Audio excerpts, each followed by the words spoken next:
Okay folks, today we're going to turn this down into a blank to make a cedar snowman. I'm sure there's many videos of this, but I got to do it anyways, so I might as well turn it into a video. Just pull some of this bark off so it doesn't fly off on us. I like to spin these up to about 600 RPM while I'm doing this process. I'll start out with a gouge, with a bowl gouge, and then I'll probably move into a rough and gouge just to get it smooth.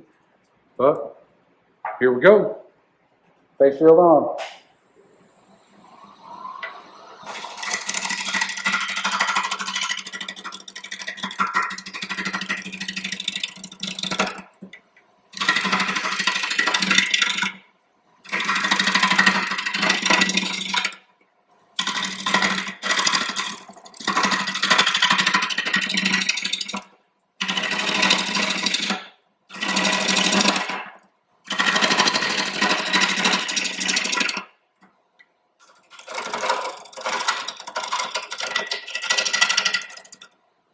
I'm going to throw a glove on. Some of those little shards hurt. That's better.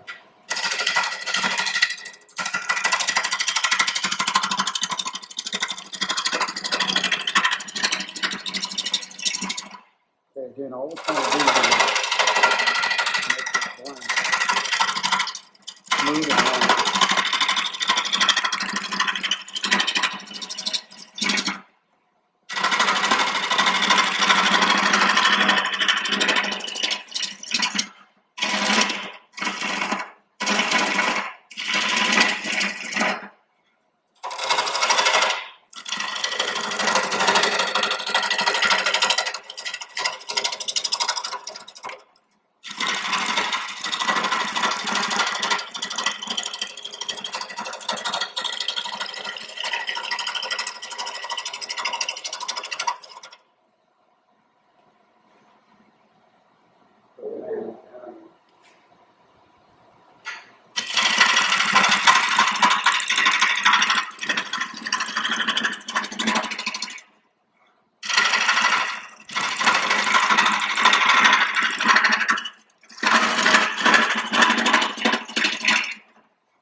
Let's see where we're at. Still not round, but we're definitely getting closer. We'll see how deep that is. Keep it going. We'll turn it up a little bit. Right now we're spinning at about 800. Let's go to about 9. Bring the tool rest in just a hair.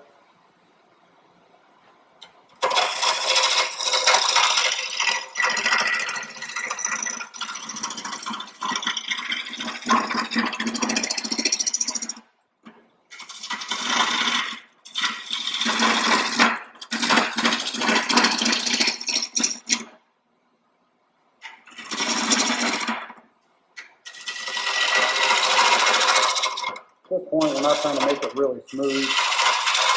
We're just trying to get it round.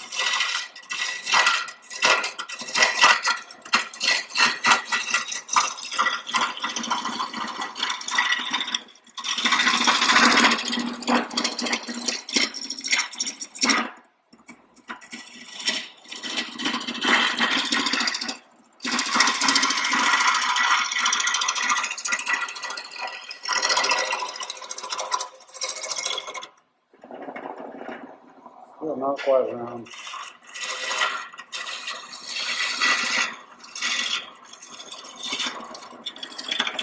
Keep it a little smoother. Let's switch over to the rough and gouge. Bring the tool rest in.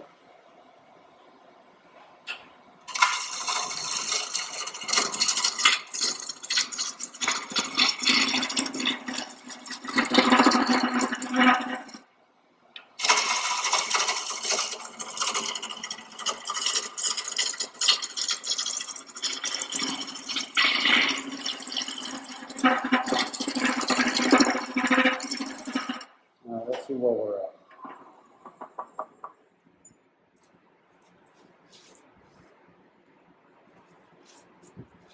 A little wormhole there. We'll see how deep that goes. We're almost through that. Not going to have nearly the size of snowman I was anticipating, but it'll still look good.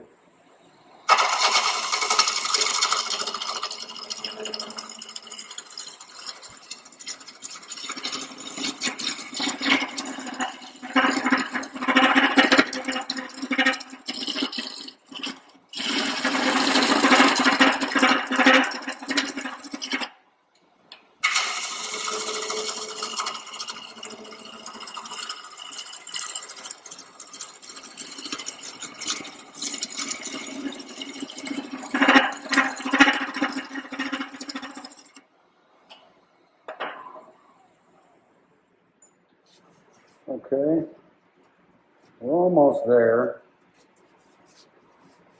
to calling it a blank. We're going to try to get through that. Diameter is getting pretty small here. I am leaving it tapered a little because this will be the bottom of the snowman. This will be the top. That big knot might be troublesome when I try to make the hat. Will be up in this area. This will be the body. We'll see how that works out.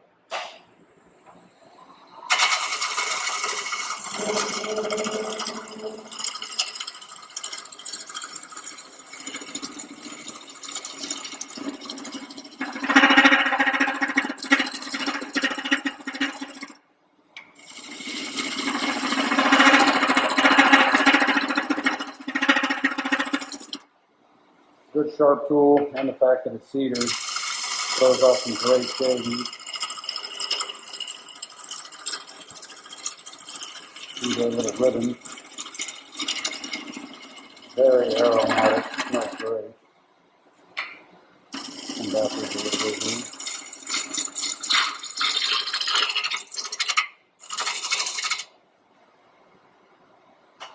You see how that works.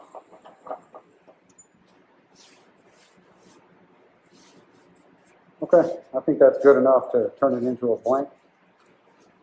So that's how you take a raw piece of cedar and bring it down into something useful. In the next video I'll show you will be turning this into a snowman. See you in a minute. Okay folks, in the last video I showed you how to turn this from just a blank of cedar out of the fire pile into a useful blank. And we're going to turn it into this. So this was this little cedar snowman I turned earlier.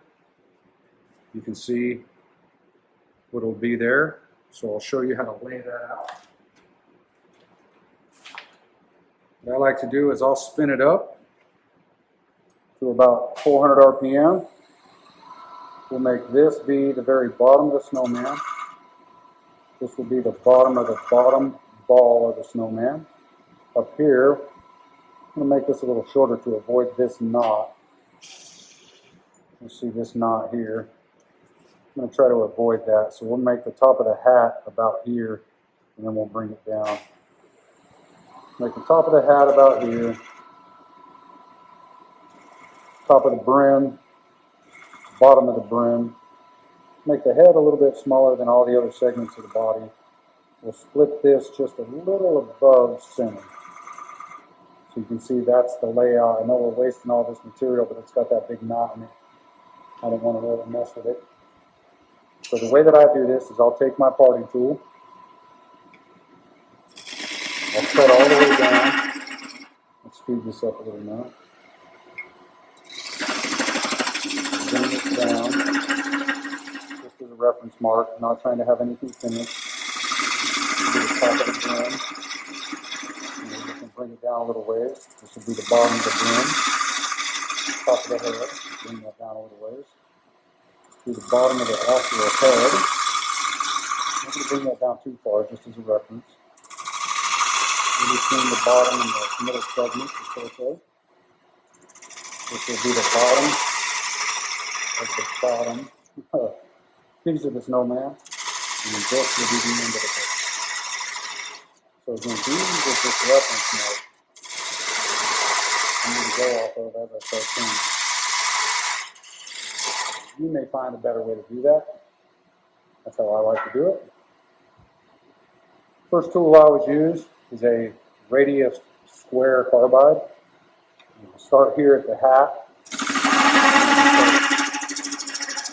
Down in the shape. Speed this up again. Right now we're at about 780. Let's go up to about a gram. Right there, about 1,000 RPM.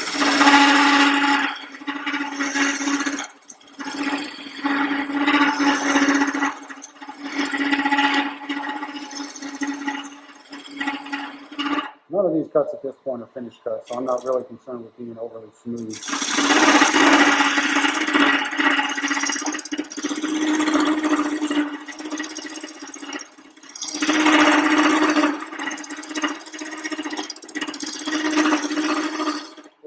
Here's where that knot was, so it's a little harder.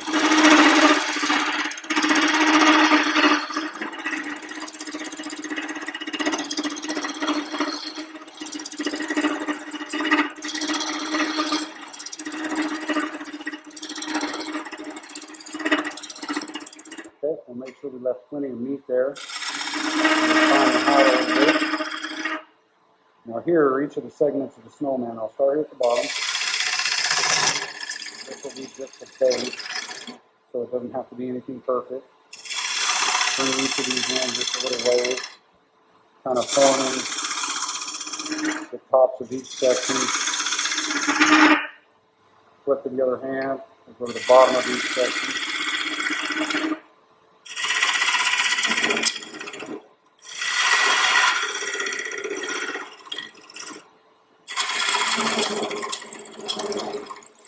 Choosing to use a carbide because I think that most of you will have a carbide. You may not have the radius square, but a square will work just as good. Okay, so now you can kind of see the layout of each segment of the snowman. Again, this being the base, this being the largest section at the bottom, torso and head. The hat's a pretty good size for where I'd like it to be. So now, we're going to start taking this head down. So of course, it's going to be the smaller. Bring the head down. I'm not overly concerned with the cuts here, just because we're going to refine them a lot more before we call it finished.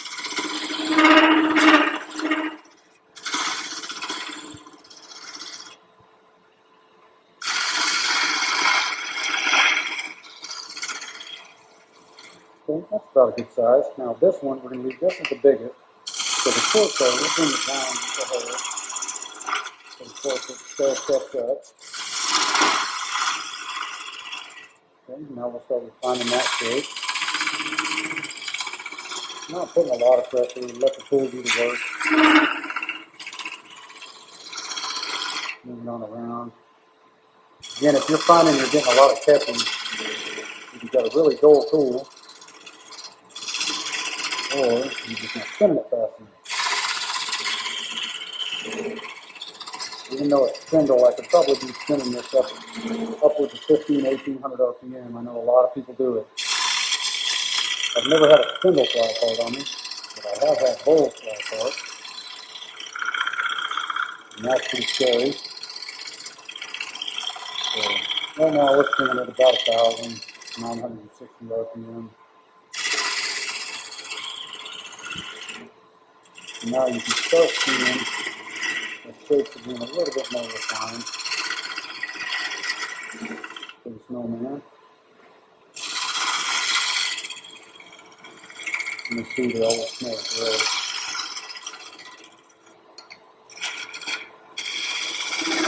So now we're going to start to get into the areas of his head where I can't use this carbide anymore, or else I'm going to mess up the bottom rim of the hat. So what I'll do is I'll switch over to a spindle gouge, and I like to roll that right up into the bottom of the rim. While I'm here, you can redefine the bottom edge of that. So just kind of nip it with the carbide. I'm pretty good with that. Pretty happy with that. We'll go back to the radius square carbide.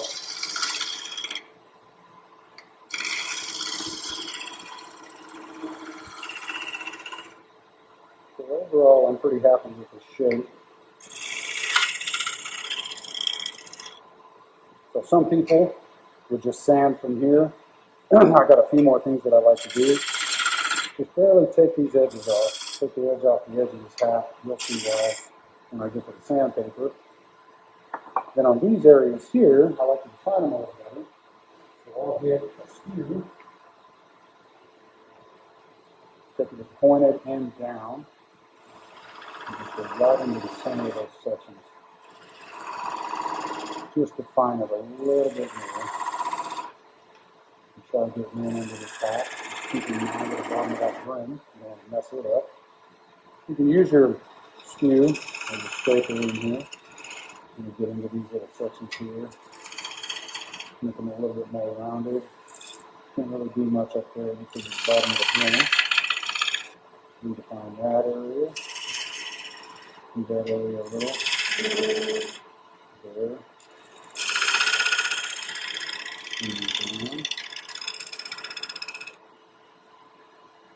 You can use the skew again as a scraper and just round the edge of that hat off If you like the hat to be squared off, you can leave it that way. I just find that sharp edges tend to crack easier if somebody happens to drop this piece or any of that. And now to this point, I'm going to take my parting tool.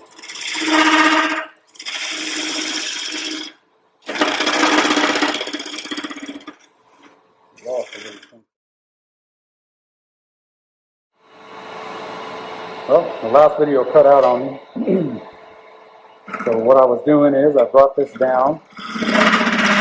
And all this is for when I go to part it off, the top of this will already be sanded.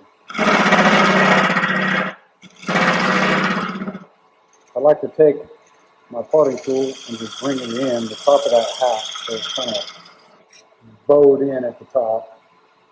The part that's this bottom part I have to hold.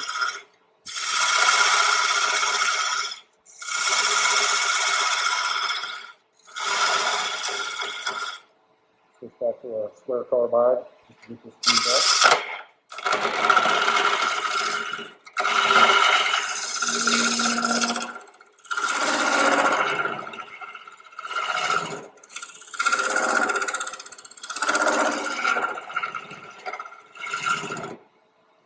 Again, the only reason you do this step is so that you can have the base of this sanded and the top of the hat sanded before you part it off.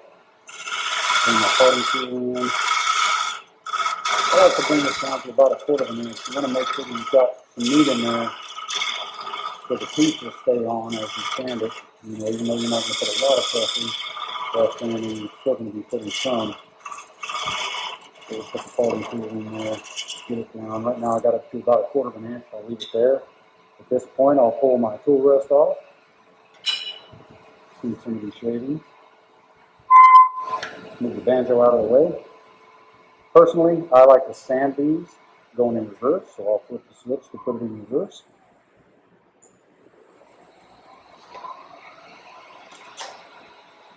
I like to start out with 150 grit. I just get a little piece of emery. You don't need to use much more than this.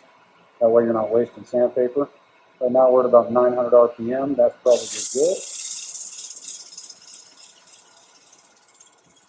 I'll take this in. You know what? I'm going to spin it the other way so y'all can see what I'm doing.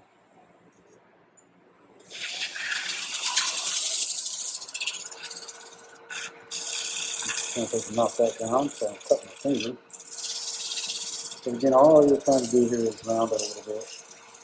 I'm not trying to make this perfect. You don't want to have a lot of time into them.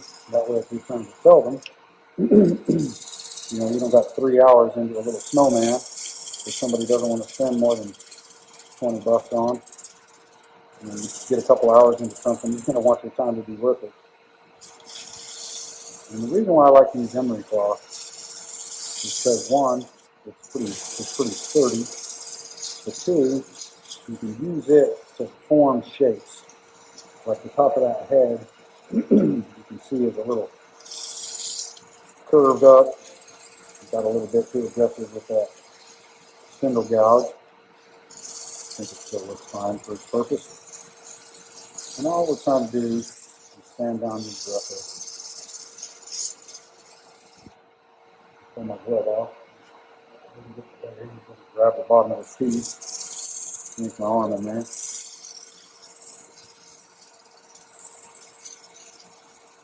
We're just rough sanding there.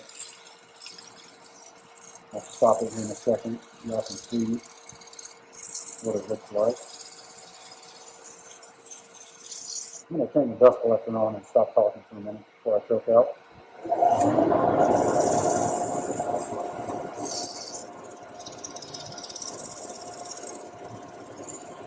Not much to see here anyway, it's just sanding. You'll see those marks that I put in between each segment of the screws, and that's by design. I like to leave them there, just to find each segment a little bit better.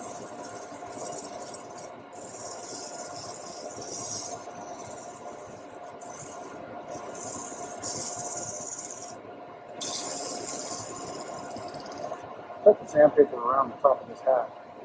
pinch it in this manner, it just gives it a little rough shape, a little rounded shape at the top. And if you want yours to be square, you can do it that way.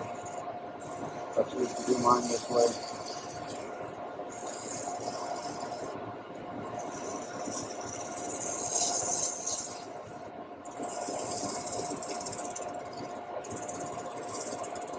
Let's see how that looks.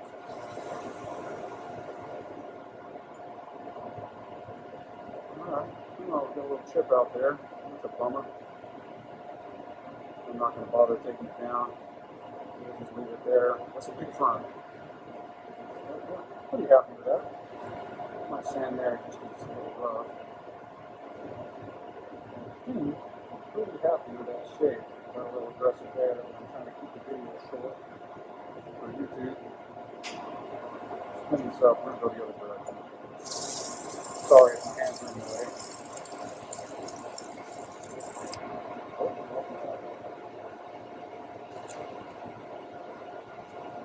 See if we didn't go into stuff like that.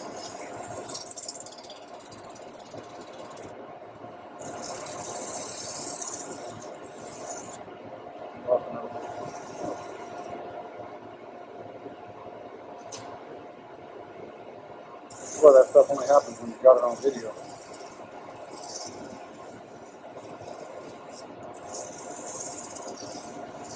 No, it's hard for me to see what I'm doing, I'm sorry. But when you spin it in both directions in sand, you get a much smoother finish.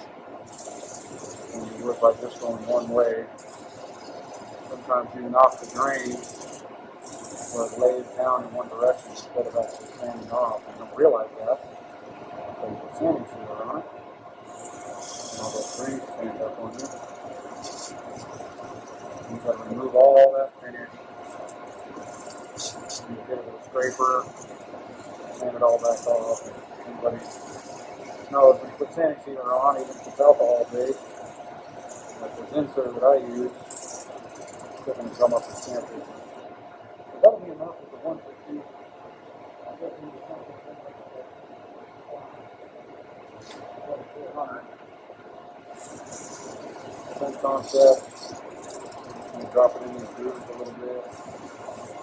Smooth it out some. If you're going to spray these with a lacquer or something like that, then you may not need to sand it as smooth. But all I put on mine is a select sanding sealer. And hit them with one coat of shine juice. And that's really just to protect them where they won't stain. You know, keep your touch numb or something like that. You have it up on your counter on your sink. Like washing dishes or something. Pop up on there, leave a mark on it. So I just put the sanding sealer on it. But let's take a look at that.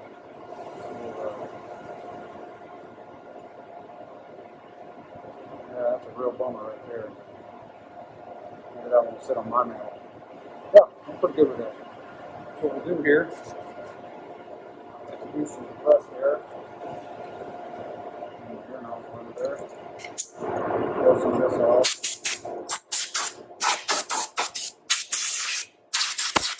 Got to use a very good layer of compressed air.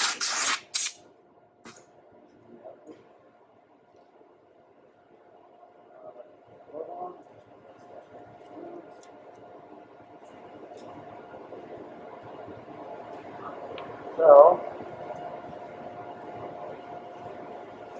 fold it over.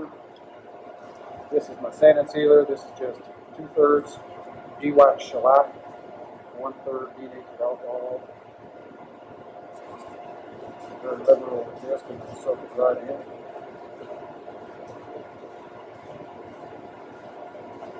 And that cedar sure is pretty. Some people wipe this down just with denatured alcohol. In the videos especially, so that you can see what it looks like. I kind of find it a wasted step, wasting denatured alcohol. And if I use a shellac sanding sealer, it's pretty much going to do the same thing. Again, if I was turning this for something other than YouTube, I would probably put way more coats on until it stops really soaking you. You can see that cedar watch that wick in there almost immediately. That just worked out. I got that little nick there and a knot on that side, which you wouldn't want to be visible, so that's like perfect. With the bottom, I don't smooth the bottom in here as much. Some people put felt on the bottom or something so they don't mar the furniture. Got the dust collector off, I don't need that anymore. So at this point, I'm just continuing to use all the sanding sealer that I have in this paper towel.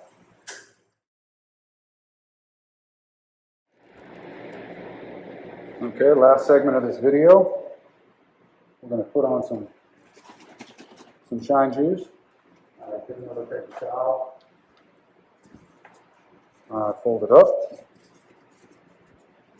Make sure that you shake the shine juice real well. This one is 1/3 shellac, boiled linseed oil, denatured alcohol. There's a bunch of different recipes out there. This is the one I like for me. On the shellac, I try to use the de-waxed shellac. That just keeps it from leaving a waxy finish on your pieces. That will allow dust to stick to it and whatnot. I mean, it shines just as good. This probably won't shine real well just because it's only one coat. But you just wipe it on there. You can still see it on just a hair. I'll spin it up going forward. Again, shine juice is a friction polish. So, you want to make sure that you're putting a little bit of pressure on it. Not a lot, but a little bit of pressure, because that's what actually turns it into a finish. You can already see it shining up. Some of my pieces I'll put, a dozen, if not 2 dozen coats of shine juice on, just to get a really, really good shine. But again, for these little cheap snowmen, if you want to give them away as gifts, you want to turn a whole bunch of them. I think I've done about half a dozen now. You don't want to have too much time invested in them. Not for that to sound mean or a little grinchy. But again, you don't want to have a lot of time in something if you're going to sell it kind of cheap. So I think that is plenty. Gives it a good little shine. It's protected now. The wood is protected.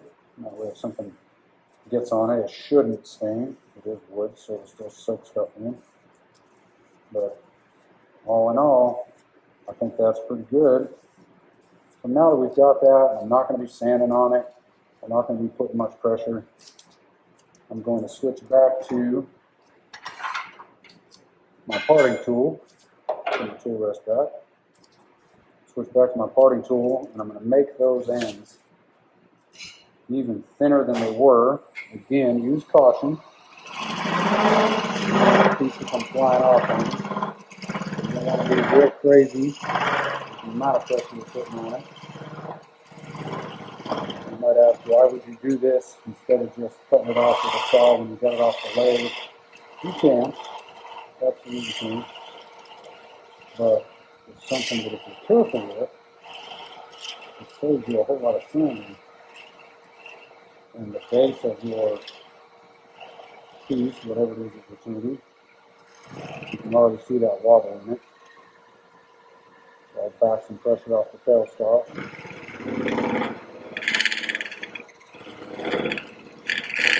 That's probably good enough. So what we'll do here, once it stops spinning, check your tailstock off. Push it out of the way. These, you just twist them off. Sometimes, when you break them off, you'll twist off the inside of the piece here. So what I like to do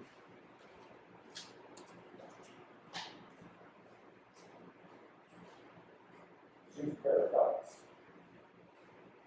I'll show you exactly how I do that. So I'll take just a pair of dikes, cut that off, cut that off. I'll take my sanding pad that's on the end of the drill, hold it steady.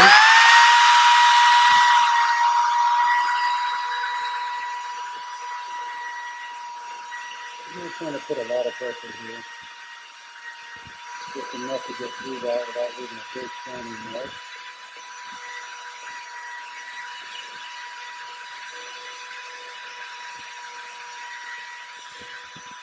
Again, if you're going for a show piece, this is probably not the technique that you'll use. You want to do something that's much more finished. But considering you're just going to put these on a shelf, for the most part, and give them away, I find this to be more than adequate.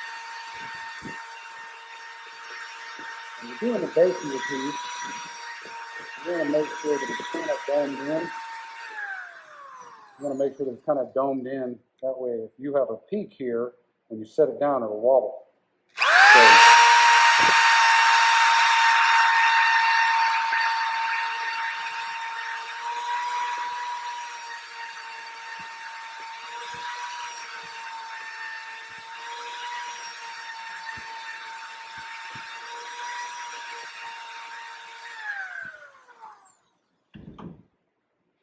use a little bit of compressed air.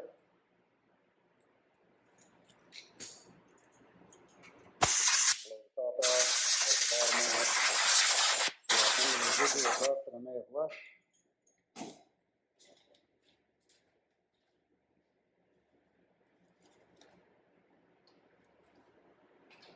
Get my rag that had sanding sealer. Put a little bit more sanding sealer on there.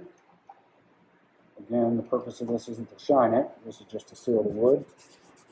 I'll rub that on those areas that I've sanded.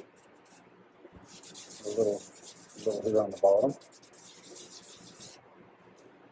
So that is our snowman. And here's the one we went off of. Again, fun little thing to turn, easy, doesn't use a lot of wood.